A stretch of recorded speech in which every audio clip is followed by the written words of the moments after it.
Welcome to our channel tech mechanical and electrical. आज मैं discussion करूंगा Bhabha atomic research centre BARC special preliminary examination का science part का question को लेके। तो आप सभी स्टूडेंट जानते हैं BARC NPCL HWB NFC IG कर VECC सभी का एग्जामिनेशन पैटर्न सेम है। प्रिलिमिनरी एडवांस टेस्ट सभी का होता है और क्वेश्चन पैटर्न और सिलेबस भी सेम होता है। तो सभी एग्ज़ाम के लिए मोस्ट हेल्पफुल होगा ये वीडियो। तो जो भी स्टूडेंट इन सभी एग्ज़ाम में फॉर्म फिलअप किया वो सभी स्टूडेंट पूरा वीडियो देखें। वीडियो आप सभी के लिए मोस्ट हेल्पफुल होगा। आज का क्लास न्यूमेरिकल क्वेश्चन स्पेशल होने वाला है। इसमें थ्योरी भी क्वेश्चन है, लेकिन न्यूमेरिकल और थ्योरिकल क्वेश्चन को मैं मिक्सअप करके आज का क्लास में अच्छा से बनाया हूँ। ठीक है, इससे पहले भी मैं ऑलरेडी 33 वीडियोज़ मैं पोस्ट कर चुका हूं मेरा यूट्यूब चैनल पर। तो दो प्लेलिस्ट है, DAE प्रिलिमिनरी एग्जामिनेशन स्पेशल और DAE एडवांस एग्जामिनेशन स्पेशल। तो दो प्लेलिस्ट में मैं वीडियो डालता हूं। तो जो भी एडवांस या प्रिलिमिनरी टेस्ट का वीडियो आप लोग को देखना है तो मेरा चैनल का प्लेलिस्ट में जाके आप लोग देख सकते हैं। Question number 1, what is the kinetic energy of an object of mass 15 kg moving at the velocity of 8 metre per second. तो इधर 8 मीटर पर सेकेंड होगा क्योंकि वेलोसिटी के यूनिट मीटर पर सेकेंड होता है। तो इसमें आपको यही बताया जा रहा है एक 15 किलो मास वाला कोई भी ऑब्जेक्ट है और उसका वेलोसिटी 8 मीटर पर सेकेंड है। उसका गतिज ऊर्जा कितना होगा, काइनेटिक एनर्जी कितना होगा। तो आप सभी स्टूडेंट जानते हैं काइनेटिक एनर्जी KE से हम लोग इसको लिखते हैं। इसका फॉर्मूला क्या होता है, हाफ mv²। इसका मतलब क्या होता है, half mass into velocity the square. Okay, इसका बाद क्या होगा, इधर आपको हाफ लिखना पड़ेगा। मास कितना है, 15 किलो मास तो दिया है। इसका बाद वेलोसिटी कितना, 8। तो 8 इंटू 8 हो जाएगा क्योंकि वेलोसिटी स्क्वायर है। तो इसको अगर आप लोग काटेंगे तो क्या आ जाएगा, 4 आ जाएगा। तो मल्टीपल करने के बाद आप लोग का आंसर आ जाएगा 480 जूल। क्योंकि आप सभी स्टूडेंट जानते हैं एनर्जी का यूनिट होता है जूल। समझ में आ गया है। पिछला क्लास में मैं आप लोगों को दिखाया था एक न्यूमेरिकल का क्वेश्चन पोटेंशियल एनर्जी से mgh फॉर्मूला होता है। आज मैं आप लोग को बता रहा हूँ काइनेटिक एनर्जी का एक न्यूमेरिकल जिसका फॉर्मूला होता है हाफ mv²। सेकेंड क्वेश्चन आप देख सकते हैं, बहुत ही इंपॉर्टेंट क्वेश्चन है। इसमें आपको बताया जा रहा है if the velocity of car increases from 5 metre per second to 10 metre per second in 5 second then what is its acceleration. तो सबसे पहले आपको जानना पड़ेगा एक्सीलरेशन का मतलब त्वरण का फॉर्मूला या डेफिनेशन क्या होता है। तो आप लोग जानते हैं rate of change of velocity, इसको क्या बोलते हैं, एक्सीलरेशन बोलते हैं। तो वेलोसिटी कितना चेंज हो रहा है, पहले 5 मीटर पर सेकेंड था, मतलब u था 5 मीटर पर सेकेंड, और अभी फाइनल वेलोसिटी कितना हो गया 10 मीटर पर सेकेंड। और कितना टाइम में हुआ है, 5 सेकेंड में हुआ है। तो एक्सीलरेशन का फॉर्मूला यूज़ करेंगे तो क्या हो जाएगा, acceleration is equal to final velocity minus initial velocity बटा टाइम, क्योंकि इसका डेफिनेशन होता है rate of change of velocity. तो final velocity 10 metre per second और initial velocity 5 metre per second और टाइम कितना है 5 सेकेंड है। ओके, इसका बाद 5/5 हो जाएगा तो क्या हो जाएगा 1 मीटर पर सेकेंड स्क्वायर। इसका राइट आंसर हो जाएगा। तो ऑप्शन नंबर डी इसका राइट आंसर हो जाएगा क्योंकि आप सभी स्टूडेंट जानते हैं एक्सीलरेशन का यूनिट होता है metre per second square. Okay, क्योंकि आप देख सकते हैं ऊपर में वेलोसिटी का यूनिट क्या होता है, मीटर पर सेकेंड होता है, और नीचे टाइम का यूनिट क्या होता है, सेकेंड होता है। तो ये सेकेंड अगर इधर जाएगा तो कितना हो जाएगा, मीटर पर सेकेंड स्क्वायर ही हो रहा है ना। समझ में आ गया है। Next question number 3, invented atom bomb. Atom bomb का आविष्कार किसने किया था। 4 ऑप्शन आपको देखने को मिल जाएगा। इसमें से राइट हो जाएगा जॉन रॉबर्ट ओपेनहाइमर। ठीक है, कब किया था एटॉमिक बम का आविष्कार, जुलाई 16 1945 में एटम बम आविष्कार किया था। ओके, एक पॉइंट आप लोग जान लेना, जब सेकेंड वर्ल्ड वॉर चल रहा था तब एटॉमिक बम को बनाने के लिए जो मैनहट्टन प्रोजेक्ट स्टार्ट हुआ था तो उसका डायरेक्टर था जॉन रॉबर्ट ओपेनहाइमर। फिर से मैं आपको बताता हूँ, जब सेकेंड वर्ल्ड वॉर चल रहा था एटॉमिक बम बनाने के लिए जो प्रोजेक्ट स्टार्ट हुआ था, प्रोजेक्ट का नाम था MAN मैनहट्टन HATTAM। जो प्रोजेक्ट स्टार्ट हुआ था उसका डायरेक्टर था जॉन रॉबर्ट ओपेनहाइमर। ठीक है, next question number 4, which of the following acts as a moderator in nuclear fission. Nuclear fission में मॉडरेटर का हिसाब से हम लोग किस चीज़ का इस्तेमाल करते, hard water, pure water, deionised water और हेवी वाटर। तो इसका राइट आंसर हो जाएगा हेवी वाटर। तो मॉडरेटर क्या होता है? जब न्यूक्लियर रिएक्टर में न्यूक्लियर फिजियन होता है तो उसमें बहुत सारा फास्ट या हाई स्पीड न्यूट्रॉन रहता है, जिसका स्पीड को कंट्रोल करने के लिए, स्पीड को स्लो डाउन करने के लिए, तो न्यूट्रॉन का स्पीड को स्लो डाउन करने के लिए जो मीडियम हम लोग इस्तेमाल करते हैं उसको मॉडरेटर कहते हैं। ठीक है, समझ में आ गया है। तो इसका मदद से हम लोग क्या करते हैं, हाई स्पीड न्यूट्रॉन या फास्ट न्यूट्रॉन जो होता है उसको हम लोग स्लो डाउन, उसका स्पीड को स्लो डाउन कर देते, मतलब कम कर देते हैं, और वो जो न्यूक्लियर फिजियन होता है, चेन रिएक्शन होता है, उसको हम लोग करने देते हैं। ठीक है, तो मॉडरेटर के हिसाब से हम लोग क्या क्या इस्तेमाल करते हैं जेनरली, तो ये भी आप लोग को जान लेना चाहिए क्योंकि एग्जाम में क्वेश्चन आता है। सबसे पहले होता है हेवी वाटर, ग्राफाइट होता है और बेरिलियम भी होता है। ओके, तो ऑप्शन के हिसाब से हेवी वाटर है, तो हेवी वाटर राइट आंसर हो जाएगा। Next question number 5, the famous law of motion given by. Law of motion किसका द्वारा दिया गया था? Newton, Dalton, Galileo, Thomson. तो इसका राइट आंसर हो जाएगा ऑप्शन नंबर ए, न्यूटन ने लॉ ऑफ मोशन, गति का नियम दिया था। तो Newton gave 3 laws of motion, गति का 3 नियम दिया था। सबसे पहला क्या था? Law of inertia. ठीक है, तो इसमें आप लोगों को क्या बताया गया था कि कोई भी अगर स्थिर वस्तु है तो स्थिर वस्तु ही रहेगा जब तक ना हम लोग उसको बाहर से एक्सटर्नल फोर्स दे रहे हैं। जब फोर्स देंगे तब क्या हो जाएगा, स्थिर से वो गतिशील होगा। लेकिन अगर हम लोग एक्सटर्नली फोर्स नहीं देते हैं तो जैसे था स्थिर अवस्था में वैसे रह जाएगा। और एक क्या होता है, अगर कोई भी वस्तु गतिशील है तो गतिशील ही रहेगा। अगर हम लोग उसको एक्सटर्नल फोर्स देते तभी वो स्थिर होगा, अदरवाइज वो गतिशील अवस्था में रहेगा। ये होता है लॉज ऑफ इनर्शिया। सेकेंड में आता है लॉ ऑफ फोर्स, मास और एक्सीलरेशन। ठीक है, तो इसमें आप लोगों को क्या बताया गया था कि rate of change of momentum is equal to force. ठीक है, rate of change of momentum equal to force कैसे होता है? आप लोग जानते हैं rate of change of momentum, momentum का फॉर्मूला क्या होता है? मास इंटू वेलोसिटी होता है। तो एम भी माइनस एम यू अगर हम लोग करते बटा टी, क्योंकि rate of change of momentum मतलब क्या होता है, आप लोग जब वेलोसिटी कर रहे थे तो क्या v minus u by t कर रहे हैं, तो अभी बोला है कि मोमेंटम का रेट ऑफ चेंज बोला है, तो m v minus m u बटा टी। तो इधर कॉमन अगर आप लोग लेंगे तो क्या हो जाएगा, वी माइनस यू बटा टी। तो इसका बाद क्या आ जाएगा, एम इंटू क्या हो जाएगा, v minus u by t is equal to क्या होता है, हम लोग लिख सकते हैं एक्सीलरेशन। ठीक है, तो इधर आप देख सकते हैं मास इंटू एक्सीलरेशन किसका फॉर्मूला होता है, फोर्स का फॉर्मूला होता है। इसीलिए मैं आप लोग को पहले ही बताया था rate of change of momentum is equal to force. ठीक है, तो सेकेंड नियम में क्या मिलता है, लॉ ऑफ फोर्स, मास और एक्सीलरेशन। तीसरा लॉ में मिलता है law of action and reaction, every action has their equal and opposite reaction. Okay, तो 3 लॉ ऑफ मोशन का मोशन दिया था न्यूटन ने, समझ में आ गया। नंबर 6, इसमें आपको क्या क्वेश्चन पूछे जा रहा है जो अभी मैं आप लोग को बताया हूं, the rate of change of momentum of a body is proportional to. बोला है rate of change of momentum किसका साथ प्रोपोर्शनल होता है, मैं आप लोग को बता दिया हूं कि अप्लाइड फोर्स का साथ प्रोपोर्शनल होता है। तो option number B right answer हो जाएगा। तो कैसे हो रहा है ये भी आप लोग को जान लेना चाहिए, क्योंकि ये तो मैं आप लोग को बता दिया हूं कि फोर्स का साथ प्रोपोर्शनल होता है। सोचो कोई भी एक वस्तु है एम, उसका जो पहले इनिशियल वेलोसिटी था यू था, जब उसका धीरे धीरे वेलोसिटी बढ़ा तो एम वस्तु इधर आया तो वेलोसिटी वी हो गया। ओके, कितना टाइम में, टी टाइम में। तो rate of change of momentum कितना हो जाएगा, momentum is equal to mass into velocity होता है, तो मास इंटू वेलोसिटी हो जाएगा, तो m into final velocity minus m into initial velocity बटा टी हो जाएगा। ओके, तो इसका बाद तो मैं आप लोग को बता दिया हूँ कि कैसे क्या कॉमन लेना है, और ये अप्लाइड फोर्स का साथ प्रोपोर्शनल आ रहा है। समझ में आ रहा, नीचे एवरीथिंग का मैं सोल्यूशन आप लोग को देने वाला हूँ। ओके, इसका बाद 7 नंबर का क्वेश्चन में आपको पूछे जा रहा है, in which year was the first nuclear test conducted in Pokhran. Pokhran में पहला परमाणु परीक्षण किस वर्ष में किया गया था? तो इसका राइट आंसर हो जाएगा 1974 में पहला बार पोखरण में first nuclear test, first underground nuclear test किया गया था।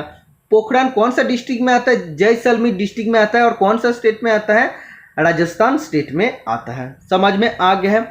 Next question number 8, where is Saha nuclear physical institute located? Saha परमाणु भौतिक संस्थान का कहाँ स्थित है? तो इसका राइट आंसर हो जाएगा option number D, West Bengal. West Bengal का कहाँ? कोलकाता में Saha nuclear physical institute located है। और एक किसका नाम में नाम किया गया है? Doctor Meghnath Saha. Doctor Meghnath, MEGHNAD, Meghnath Saha एक फिजिसिस्ट था, PHYSCIST, फिजिसिस्ट था, जिसका नाम का हिसाब से हम लोग साहा न्यूक्लियर फिजिकल इंस्टीट्यूट का नाम रखे थे, डॉक्टर मेघनाथ साहा का नाम से। ओके, 9 नंबर का क्वेश्चन में आपको क्या पूछे जा रहा है? How much negative charges does an electron have? एक इलेक्ट्रॉन का कितना नेगेटिव चार्ज होता है? तो इसका राइट आंसर हो जाएगा 1.6 × 10⁻⁻19 कूलम होता है, क्योंकि चार्ज का यूनिट होता है कूलम। अगर इलेक्ट्रॉन का मास का पता लगाने के लिए बोलेगा मास कितना होता है, तो मास होता है 9.1 × 10⁻31 kg होता है इसका मास। समझ में आ गया? बहुत इंपॉर्टेंट क्वेश्चन है। ओके, नेक्स्ट क्वेश्चन नंबर 10, इसमें क्या पूछे जा रहा है? बोल रहा है कि neutron is present in all atoms except. तो ऑल एटम में न्यूट्रॉन प्रेजेंट होता है, लेकिन किसमें न्यूट्रॉन प्रेजेंट नहीं होता है? आप लोग जानते हैं हाइड्रोजन में क्या होता है? 1H1, इसमें कोई भी न्यूट्रॉन नहीं होता है।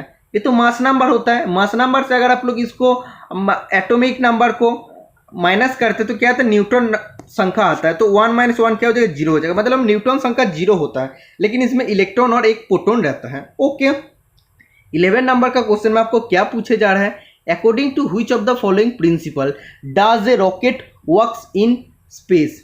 निम्नलिखित में से किस सिद्धांत के अनुसार रॉकेट अंतरिक्ष में कार्य करता है? तो इसका राइट आंसर हो जाएगा principle of conservation of momentum. Option number A right answer हो जाएगा। तो कैसे होता है, इस क्वेश्चन को आपको अच्छा से समझना पड़ेगा। मैं ड्राइंग करके आपको बताता हूँ। एक रॉकेट है और इधर जब हम लोग उसको फ्यूल में आग लगाते हैं, जब बर्निंग करते हैं, तो बर्निंग करने के बाद बर्निंग गैस प्रोड्यूस होता है। वो बर्निंग गैस क्या करते हैं? इसका वर्टिकली डाउनवर्ड डायरेक्शन में स्ट्रीम को थ्रो करते हैं लार्ज वेलोसिटी का साथ।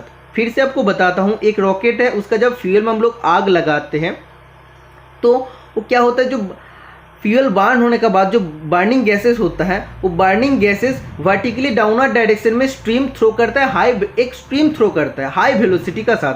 तो रॉकेट होता है एम, और जो वेलोसिटी का साथ थ्रो कर रहा है, बहुत ज़्यादा वेलोसिटी का साथ थ्रो कर रहा है, तो वी होता है वो वेलोसिटी। तो एम इंटू वी क्या होता है? मोमेंटम होता है। तो इधर क्या होता है? लार्ज मोमेंटम प्रोड्यूस होता है। तो लार्ज मोमेंटम प्रोड्यूस होता है और क्या करता है? और डाउनवर्ड डायरेक्शन में वो मोमेंटम प्रोड्यूस होता है। ओके, तो कौन law of conservation of momentum में क्या बोला गया है? रॉकेट जब नीचे तरफ डाउनवर्ड डायरेक्शन में मोमेंटम को बहुत ज़्यादा प्रोड्यूस कर रहे हैं, तो उसका इक्वल और ऑपोजिट मोमेंटम प्रोड्यूस भी होता है। और जब प्रोड्यूस होता है रॉकेट, तब पृथ्वी से निकाल के बाहर चला जाता है। समझ में आ गया? मैं उतना अच्छा से क्लियर नहीं कर पाया, लेकिन आप लोग को क्लियर कर दूँ। रॉकेट है, उसका गैस जब हम लोग आग लगाते हैं, फ्यूल में जो गैस होता है, वो गैस का वजह से नीचे तरफ एक स्ट्रीम बहुत ही हाई वेलोसिटी का साथ थ्रो होता है। और एम इंटू वी क्या होता है? मास इंटू वेलोसिटी होता है मोमेंटम। तो ये मोमेंटम बहुत ज़्यादा होता है। ओके, तो मोमेंटम जब भी बहुत ज़्यादा होता है, law of conservation of momentum में बुलाया गया है, तो उसका जब हम लोग बहुत ज़्यादा मोमेंटम डाउनवर्ड डायरेक्शन में दे रहा है, तो उसका इक्वल और अपोजिट मोमेंटम भी उधर प्रोड्यूस होता है। और प्रोड्यूस होने के बाद क्या होता है? रॉकेट को अपवर्ड डायरेक्शन में ठेल देता है। पुश करेगा तो रॉकेट ऊपर चला जाएगा। तो ये इतना कम मोमेंटम नहीं होता, बहुत ज़्यादा होता है, इसीलिए रॉकेट पृथ्वी से निकाल के बाहर चला जाता। समझ में आ गया है? ये होता है principle of conservation of momentum. Next question number 12 number, the focal length of a convex lens is 50 centimetre, calculate its power. सबसे पहले आप लोग को समझना पड़ेगा पावर का साथ फोकल लेंथ का क्या रिलेशन है। Power of lens inversely proportional होता है फोकल लेंथ का साथ। ठीक है, फोकल लेंथ अगर बढ़ेगा तो पावर ऑफ लेंस कम होगा, और पावर ऑफ लेंस अगर बढ़ेगा तो फोकल लेंथ कम होगा। ठीक है, तो इधर आपको बोला है फोकल लेंथ दिया गया, तो फॉर्मूला तो आपको पता चल गया है। तो इधर focal length f equal to 50 centimetre दिया है। सबसे पहले इसको मीटर में आपको करना पड़ेगा, तो 100 से डिवाइड कर देना है, तो क्या आ जाएगा, इधर आ जाएगा हाफ हो जाएगा। ठीक है, तो फॉर्मूला में आपको दे देना पड़ेगा हाफ बटा 1/2 हो जाएगा, तो क्या हो जाएगा 2 हो जाएगा। तो पावर ऑफ लेंस का यूनिट क्या होता है, डायोप्टर होता है, जिसको हम लोग डी से डिनोट करते हैं। तो क्या राइट आंसर हो जाएगा 2D हो जाएगा, मतलब 2 डायोप्टर इसका राइट आंसर हो जाएगा। ठीक है, फोकल लेंथ को ऑलवेज मीटर में करना पड़ेगा, उसका बाद ही आपको पावर का कैलकुलेशन करना है। तो option number B right answer हो जाएगा। नेक्स्ट क्वेश्चन नंबर 13, इसमें आपको पूछे जा रहा है an object of mass 50 kg is moving at a fixed velocity 6 metre per second, calculates the momentum of the object. तो मोमेंटम का फॉर्मूला मैं अभी आपको समझाया हूँ, मास इंटू वेलोसिटी होता है मोमेंटम का फॉर्मूला। मास इधर 50 kg है और फिक्स वेलोसिटी कितना है, वेलोसिटी है 6, तो टोटल कितना हो जाएगा 300। तो 300 अभी यूनिट क्या हो जाएगा, मास का यूनिट होता है केजी और वेलोसिटी का यूनिट कितना होता है, वेलोसिटी का यूनिट होता है मीटर पर सेकेंड, तो KG metre second to the power -1 हो जाएगा। तो option number C right answer हो जाएगा। Okay, next question number 14, if the area is small for a given force the pressure will be. Pressure का formula क्या होता है, फोर्स बटा एरिया। ठीक है, तो इसका एक्चुअल डेफिनेशन होता है the force per unit area is called pressure. एक यूनिट एरिया में जितना फोर्स होता है उसको बोलते हैं प्रेशर। तो एक चीज़ आपको याद रखना पड़ेगा, प्रेशर एरिया का साथ इन्वर्सली प्रोपोर्शनल होता है और प्रेशर फोर्स का साथ डायरेक्टली प्रोपोर्शनल होता है। ओके, तो इसमें से क्या होता है, जब एरिया कम होगा तो प्रेशर बढ़ेगा क्योंकि ये इन्वर्सली प्रोपोर्शनल होता है, और जब एरिया ज़्यादा होगा तब प्रेशर कम होगा। तो क्वेश्चन में क्या बोला है, एरिया कम हो रहा है। ओके, तो गिवन फोर्स सेम रहेगा, तो एरिया कम हो रहा है सिर्फ। ठीक है, तो एरिया कम होगा तो प्रेशर क्या होगा, प्रेशर बढ़ेगा। तो option number C right answer हो जाएगा। Okay, next question number 16, which of the following is dimension of pressure. Pressure का डायमेंशनल फॉर्मूला क्या होता है, प्रेशर इजिकल टू क्या होता है, फोर्स बटा एरिया होता है। फोर्स का डायमेंशनल फॉर्मूला क्या होता है, ये तो आप लोग को जानना चाहिए। ठीक है, क्योंकि आप लोग जानते हैं एम एल टी, एम मतलब होता है मास, एल मतलब होता है लेंथ और टी मतलब होता है टाइम। उसका हिसाब से हम लोग इसको डायमेंशन को लिखेंगे। तो फोर्स का एक्चुअल फॉर्मूला क्या होता है, मास इंटू एक्सीलरेशन। तो मास में क्या हो जाएगा, मास में आप लोग को लिखना पड़ेगा एम लिखना है। ओके, और एक्सीलरेशन में क्या होता है आप लोग जानते हैं, इसका यूनिट होता है metre per second square. Okay, metre मतलब क्या होता है, एल होता है। ओके, तो एल पर सेकेंड स्क्वायर मतलब टी स्क्वायर हो जाएगा। तो M L T to the power -2 हो जाएगा फोर्स। ओके, तो इधर आपको क्या लिखना पड़ेगा, M L T to the power -2, और एरिया का क्या हो जाएगा, एरिया मतलब क्या होता है, आप लोग मीटर स्क्वायर लिख सकते हैं। मीटर स्क्वायर किसका होता है, लेंथ का होता है, तो एल स्क्वायर आपको लिखना पड़ेगा। तो जब ऊपर जाएगा क्या हो जाएगा, M L to the power -1 T to the power -2। तो इसका राइट आंसर क्या हो जाएगा, ऑप्शन नंबर सी। आप देख सकते हैं M L to the power -1 T to the power -2। समझ में आ गया। तो एल एम टी का हिसाब से आप लोग को लिखना पड़ेगा। एल मतलब होता है लेंथ, एम मतलब होता है मास और टी मतलब होता है टाइम। ओके, तो ये होता है डायमेंशनल फॉर्मूला। तो प्रेशर का डायमेंशनल फॉर्मूला होता है M L to the power -1 T to the power -2। Directly आप लोग इसको याद कर सकते हैं, लेकिन आप लोग को जानना चाहिए कैसे निकालना पड़ता है। अगर कोई भी चेंज करके देता तो आप लोग उसको भी निकाल सकते हैं, जैसे मैं आप लोग को बता दिया हूँ। ओके, 17 नंबर का क्वेश्चन में आपको पूछे जा रहा है। इसमें आपको क्या बोल रहे हैं, इसमें क्वेश्चन में थोड़ा सा मिस्टेक हो गया है। बोला ये bus starts from a rest and descend from a hill. तो इधर 550 जो है ये आपको काट देना पड़ेगा। मतलब एक बास विराम अवस्था से स्टार्ट हुआ है और एक पहाड़ से उसको नीचे उतर रहा है। ठीक है, इसका बाद जो सेंटेंस है, ये सेंटेंस गलती से ये आ गया है। If it covers a distance of 200 metre in 10 second. अगर बास 200 मीटर डिस्टेंस 10 सेकेंड में तय कर सकते हैं तो इसका एक्सीलरेशन कितना होगा, ये आपको निकालना पड़ेगा। तो इधर क्या क्या दे दिया है, एस इजिकल टू एस मतलब डिस्टेंस 200 मीटर दे दिया है, टाइम 10 सेकेंड दे दिया है। ओके, और इधर क्या बोला है, बास विराम से रेस्ट से स्टार्ट हो रहा है। तो रेस्ट मतलब इनिशियल वेलोसिटी क्या हो जाएगा 0 मीटर पर सेकेंड स्क्वायर हो जाएगा।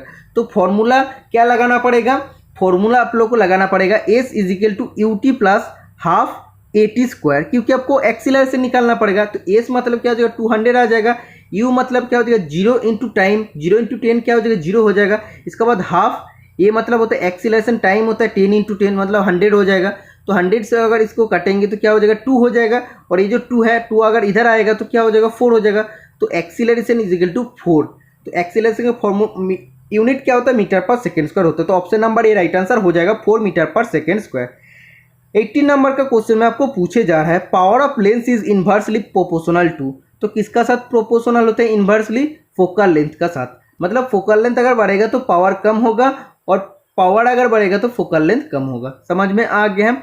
नेक्स्ट क्वेश्चन नंबर 19, इसमें आपको क्या पूछे जा रहा है, बोला है a lens with power +2d। मतलब एक लेंस का पावर है 2d, मतलब उसका 2 डायोप्टर उसका पावर है, उसका फोकल लेंथ निकालना पड़ेगा। तो फोकल लेंथ का क्या फॉर्मूला होता है, focal length is equal to होता है 1/पावर पावर। ठीक है, तो 1/पावर आपको क्या लिखना पड़ेगा 1/2 होगा। तो क्या आ जाएगा 0.5 हो जाएगा, तो ये मीटर में आ जाएगा। तो इधर सेंटीमीटर में आंसर निकालना पड़ेगा। तो इधर आपको मीटर से सेंटीमीटर करने के लिए क्या हो जाएगा 100 से मल्टीपल करेंगे तो क्या आ जाएगा 50 सेंटीमीटर आ जाएगा। तो option number D right answer हो जाएगा। ओके, फोकल लेंथ आपको सेंटीमीटर में आना पड़ेगा क्योंकि फोकल लेंथ 50 सेंटीमीटर इधर दिया है। ओके, 20 नंबर का क्वेश्चन आप देख सकते हैं, और एक क्वेश्चन भी है 21 नंबर का क्वेश्चन है। तो दो क्वेश्चन आप लोग देख लीजिए। If the radius of curvature of a concave mirror is 6.2 सेंटीमीटर then the focal length will be. Focal length का साथ रेडियस ऑफ कर्वेचर का क्या रिलेशन होता है, क्या रिलेशन होता है। रेडियस ऑफ कर्वेचर आपको 6.2 मीटर 2 सेंटीमीटर बोल दिया है। ओके, तो focal length is equal to होता है रेडियस ऑफ कर्वेचर बटा 2। ओके, तो इसको जस्ट आपको फोकल लेंथ को निकालने के लिए रेडियस ऑफ कर्वेचर को डिवाइड कर देना पड़ेगा। ओके, तो क्या हो जाएगा 3.1 आ जाएगा सेंटीमीटर। ठीक है, तो focal length is equal to radius of curvature बटा 2 हो जाएगा। ओके, और radius of curvature is equal to क्या हो जाएगा 2 इंटू एफ हो जाएगा। समझ में आ गया है। नेक्स्ट और लास्ट क्वेश्चन आज का क्लास का, an object starts moving from its steady state, it achieves a speed of 5 metre per second in 2 second, what will be its acceleration. Acceleration निकालने के लिए बोला है। एक्सीलरेशन का फॉर्मूला क्या होता है, final velocity minus initial velocity, final velocity को v देना पड़ेगा और इनिशियल वेलोसिटी को u देना पड़ेगा, बटा t हो जाएगा। क्योंकि एक्सीलरेशन का जो डेफिनेशन होता है rate of change of velocity, तो वेलोसिटी का जो चेंज होता है टाइम का साथ उसको बोलते हैं एक्सीलरेशन। ठीक है, तो बोला है एक ऑब्जेक्ट उसका स्टेडी स्टेट मतलब विराम अवस्था से उस मूविंग कर रहा है, वो चलना स्टार्ट हो रहा है। तो इनिशियल वेलोसिटी क्या हो जाएगा 0 हो जाएगा, और लास्ट में उसका कितना स्पीड हुआ 5 मीटर पर सेकेंड हुआ। कितना सेकेंड में हुआ है अब देख सकते हो 2 सेकेंड में हुआ है। ठीक है, तो अगर करेंगे तो 5/2 हो जाएगा 2.5। तो 2.5 एक्सीलरेशन का यूनिट क्या होता है मीटर पर सेकेंड स्क्वायर हो जाएगा। तो option number B right answer हो जाएगा। तो ये था आप सभी के लिए मोस्ट इंपॉर्टेंट वीडियो।